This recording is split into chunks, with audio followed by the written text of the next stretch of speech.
Bismillahirrahmanirrahim. Assalamualaikum warahmatullahi taala wabarakatuh. Alhamdulillah. Alhamdulillahillazi hadana lihaza wa ma kunna linahtadiya laula an hadanallah. Asyhadu an la ilaha illallah wahdahu la syarikalah wa asyhadu anna Muhammadan abduhu wa rasuluh. Allahumma shalli ala sayyidina Muhammad wa ala alihi wa sahbihi ajma'in. Amma ba'd. Alhamdulillah, syukur kita kepada Allah Subhanahu wa taala. Pada hari Rabu, pada hari ini bertepatan dengan 1 Julai, kita bertemu lagi dalam Ceria Duha, slot yang kita live dalam Facebook, Surah Rawdatul Barakah Menara Zakat. Tuan-tuan, sahabat yang rahmati Allah sekalian, macam mana hari ini? Sihat ke semua? Bagi mereka yang telah sedang bekerja, teruskan kerjaan anda dengan baik dan ikhlaskan niat kita kerana Allah Subhanahu Wa Taala. Mudah-mudahan amalan kita dipermudahkan oleh Allah Subhanahu Wa Taala. Bagi mereka yang berehat di rumah, kita kata masih lagi bercuti disebabkan PKPP ataupun sebagainya, maka gunakanlah masa yang ada ini untuk kita mencari manfaat, kita menambah kualiti hidup kita, kerana setiap detik yang berlalu dalam hidup kita itu akan dihisab oleh Allah Subhanahu Wa Taala. Baiklah, sahabat, tuan-tuan, puan-puan rahmati Allah. Hari ini saya nak berkongsi berkenaan dengan menolong dalam kebaikan. Saya nak memetik dalam satu ayat Al-Quran, Surah Al-Ma'idah. Surah Al-Ma'idah ayat yang kedua. Kalau tuan-tuan puan-puan boleh buka dalam Al-Quran, ayat ini, Surah Al-Ma'idah ayat yang kedua ini, satu ayat yang panjang. Cuma di penghujung ayat itu disebutkan satu ayat yang masyhur yang kita sering dengar. Allah Ta'ala berfirman, a'udzubillahi minasyaitonirrajim, wa ta'awanu 'alal birri wat taqwa wa la ta'awanu 'alal itsmi wal 'udwan.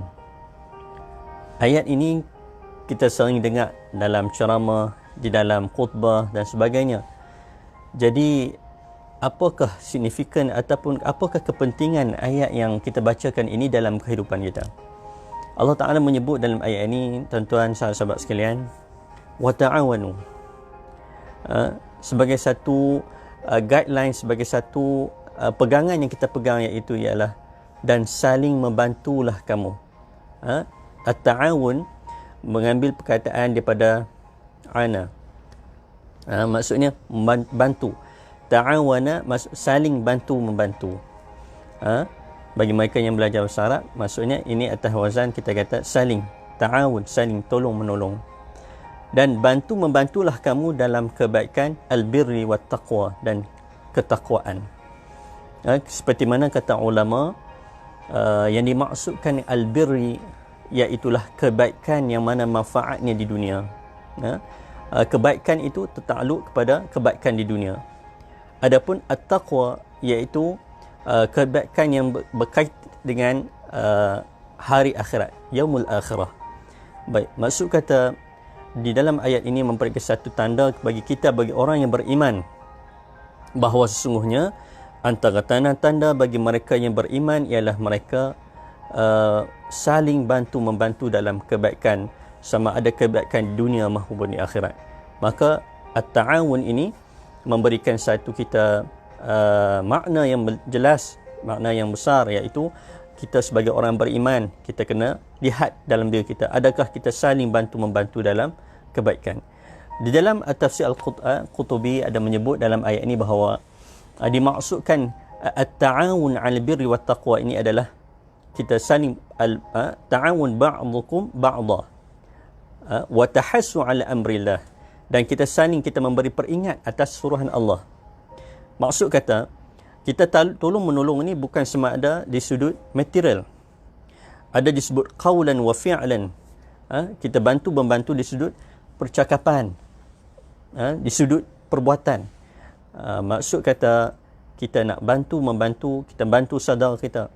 Kita lihat di luar sana, dalam keadaan realiti kehidupan kita, setiap hari terlihat, tambah pula apa yang berlaku PKP ini, semestinya di kalangan kita ada orang yang susah. Di antara menjadi sunnatullah yang menjadi kita kata satu sunnah, iaitu kejadian alam ini adalah Allah Ta'ala itu menciptakan adanya orang lemah, adanya orang kuat, adanya orang kaya, adanya orang miskin, adanya pemuda, ada orang tua, dan sebagainya. Kepelbagaian yang diciptakan oleh Allah Subhanahu Wa Ta'ala ini disebut sunnatullah, sunnatul kaun, yang Allah Ta'ala ciptakan. Maksud kata memberikan kita satu ujian kepada orang beriman, bagaimana mereka nak bertaamul, mereka nak berkomunikasi di antara miskin dan kaya, di antara yang lemah dan juga yang kuat.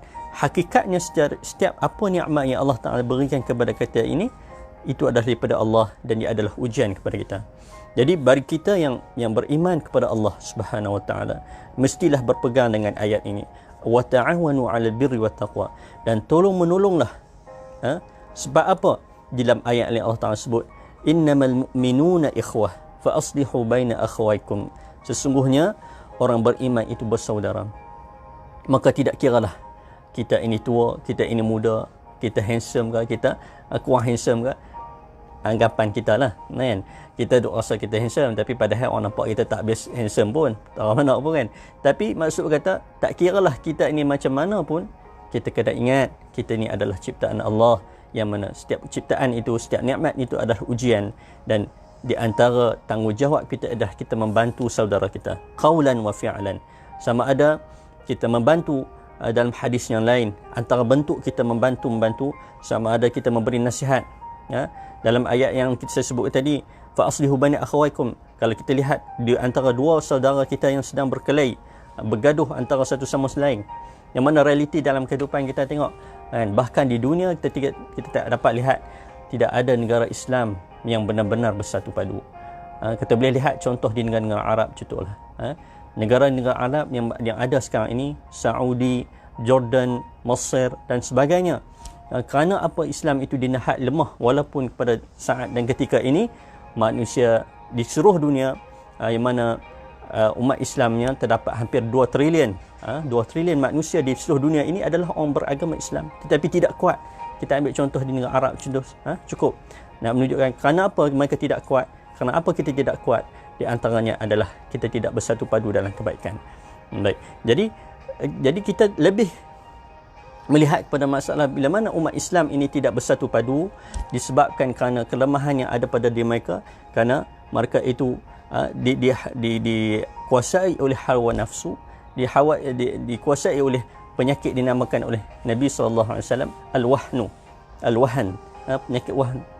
Kerana umat Islam ini dijangkiti dengan penyakit al-wahan, dia lebih lagi teruk daripada penyakit COVID-19 lagi.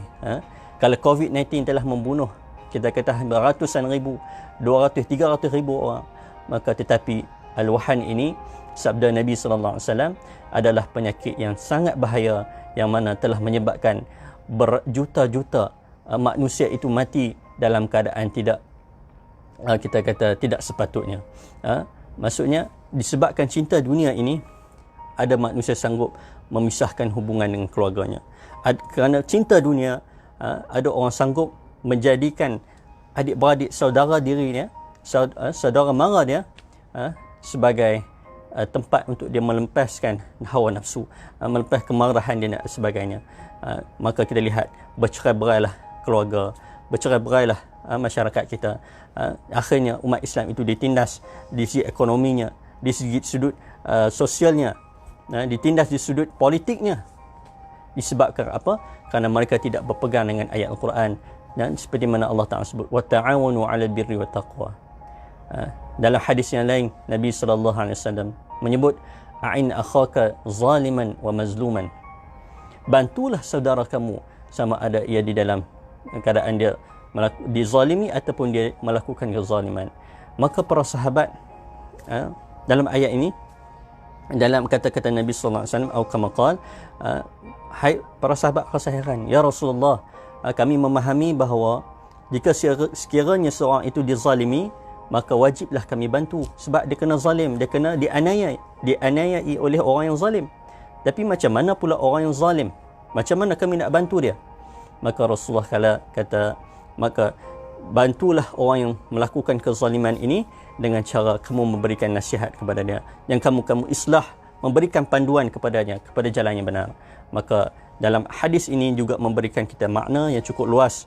Kita membantu saudara kita dalam kebaikan dunia dan akhirat ini, sampai kita memberi nasihat, kita memberi ketunjuk ajar, kita memberikan segala pedoman kepada dia. Itu adalah antara tanda-tanda keimanan kita dan memberikan bantuan yang terbaik untuk dia.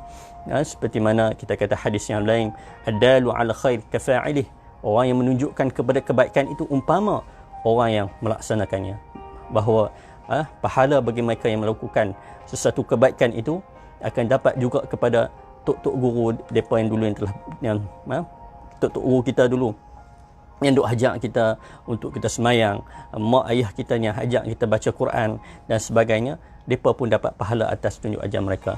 Maka alangkah baiknya sekiranya kita dapat setiap kita meletakkan dalam diri kita untuk kita menunjukkan kita bantu saudara kita dalam melakukan kebaikan, hatta walaupun benda yang kecil. Tuan-tuan, puan-puan, para sahabat sekalian, antara cara kita nak bantu dalam kebaikan ini cukup mudah. Dengan cara kita dalam Facebook, kita kongsi kata-kata yang baik, kongsi kata-kata ulama. Kita tengok saudara kita kadang-kadang dia post benda-benda yang tak elok, kita pun kita nak komen dekat dia punya posting tu, nampak macam kita bantai teruk sangat, sekali dia terasa dan sebagainya. Maka kita komen private, kan? Kita PM, kata sahabat awak ni duk komen macam ni. Itu antara tanda kita membantu dalam kebaikan. Bantu-membantu ialah tuan-tuan, kita saling tolong menolong. Mudah-mudahan Allah Ta'ala akan menjadikan kita umat yang terbaik. Di antara yang lain ialah kita membantu di sudut material, barang, sudut kita kata kewangan. Yang kita kata ada sahabat kita yang walaupun dia tidak menunjukkan bahawa dia susah, tapi kita kawan rapat ni kita kenal, kawan-kawan kita ada yang tidak ada duit, nak beli susu, anak pun tidak ada yang tidak ada duit untuk memberikan keperluan rumah. Jadi kita yang faham, bantulah, Allah Ta'ala akan membantu kita satu hari nanti, insya-Allah.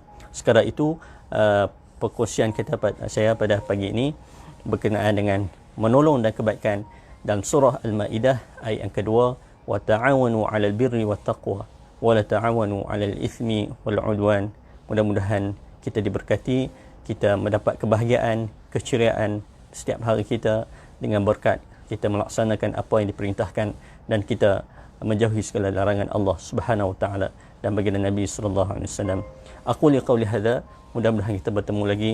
Ya Allah, jadikanlah kami di antara umat baginda Nabi sallallahu alaihi wasallam yang saling bantu-membantu, yang saling tolong-menolong dalam kebaikan dan juga ketakwaan. Mudah-mudahan kita dihimpunkan di akhirat kelak bersama dengan golongan salihin dan juga bersama dengan para sahabat dan juga baginda Nabi sallallahu alaihi wasallam. Quli qawli hadza astaghfirullah li wa lakum. Wassalamu alaikum warahmatullahi taala wabarakatuh.